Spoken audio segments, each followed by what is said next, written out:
एक धुंधले जर्जर घर के अंदर हवा में लकड़ी के धुएं की गंध भरी हुई है, जो जीवन की कठोर वास्तविकताओं का संकेत देती है। रफीक, एक युवा लड़का, एक प्राचीन किताब पर झुका हुआ है। उसकी भौहें गहरी एकाग्रता में सिकुड़ी हुई हैं। वह उसके पन्नों में खोया हुआ है। उसकी माँ एक आदिम चूल्हे पर एक बर्तन हिला रही है। लपटें उसके चारों ओर की दरार वाली दीवारों पर नाचती हुई परछाई डाल रही हैं।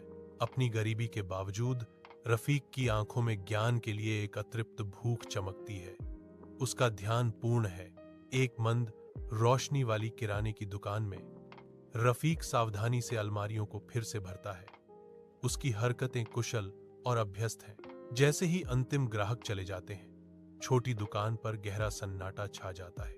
रफीक एक पुरानी किताब निकालता है, एक छोटी टॉर्च से उसके पन्नों को रोशन करता है और उसकी दुनिया में खो जाता है। दुकान का मालिक कुछ दूरी से देखता है। उसकी नरम, प्रशंसनीय निगाह उस युवक पर टिकी हुई है।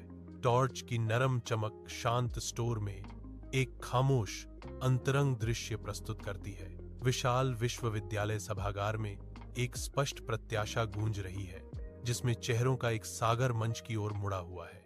रफीक एक शानदार सूट में त्रुटिहीन ढंग से कपड़े पहने हुए आत्मविश्वास से मंच पर खड़ा है। एक सफल इंजीनियर भीड़ को संबोधित कर रहा है।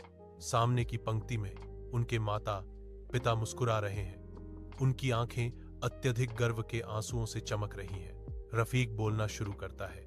उसकी आवाज आत्मविश्वास और गहरी कृतज्ञता के शक्तिशाली मिश्रण से गूंज रही है।